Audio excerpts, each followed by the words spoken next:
what I really wanted to capture in Taken was the daily life, the daily gruel of the red light district. What is it like to live there in the filth and the sewage with the violence? And that was something that I have to say I wasn't prepared for. Even though I had been to Kamathipura, I'd been there for a short period of time.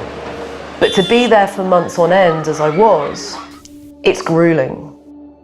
I'm in Mumbai's red light, and I'm just looking if one of the prostitutes I've befriended has a customer. I'm just trying to photograph daily life, so I'm hiding. The hardest thing for me with this project was actually coming home more than anything, and wanting to make a difference and carrying all these stories but not being able to really verbally communicate them. That's why I've ended up doing this book, really. Taken is because I have to communicate the whole complexity and the depth of the story. And it still does haunt me. When you walk down the street, I know, literally, feet behind a wall, there is a girl caged. Not just one, there's tens, hundreds of girls caged. And you know that they're feet away from you, yet I can't reach them. And all of me wants to be able to stick my hand through that wall and pull them out.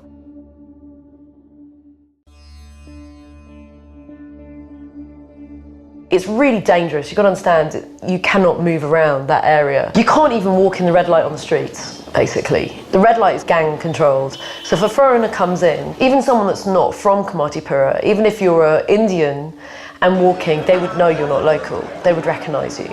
So it's very, very hard to work there. It's very hostile. You're watched constantly, every move.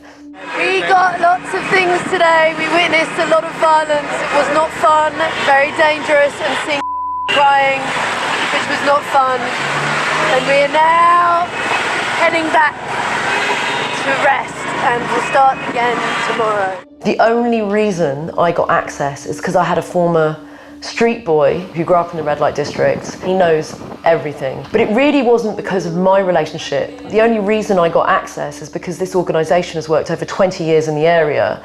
They've built such trust with local people that if they say, trust this girl, they trusted me.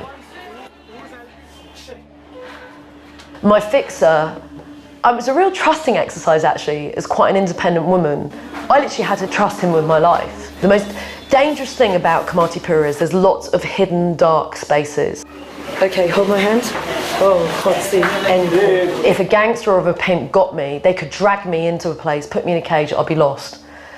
So we had a plan, I knew where to run to, he knew where to follow me to. If he said run, I would run. If he said we go now, and he literally does, we would sit on the roof and he's like, go, go, go, we've got to go now, because he sees something. We've got to go. Saying there's lots of pimps and madams watching us.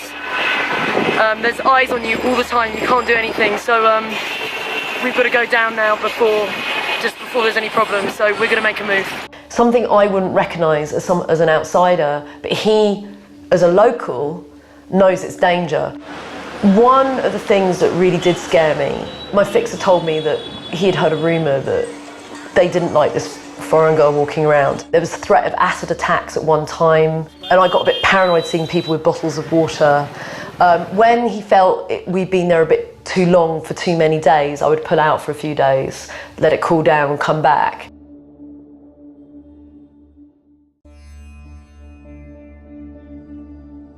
It's been 11 years of my life. It's been a long journey, but this is just the beginning really, because I want this book to get everywhere. I want people to really learn the truth of what a red light district is like. Because this isn't just about Kamathipura and India. This shows the reality of red light districts, trafficking, enslavement of women all over the world. I've been in 5 different countries looking at this in detail. And it's the same stories. This is what breaks my heart. It's the same stories. Girls are tricked, they're enticed, they're promised jobs, they're drugged by their family members, sold by their family members. This is happening all over the world. So what is incredible is my book is a snippet of one red light district in the world.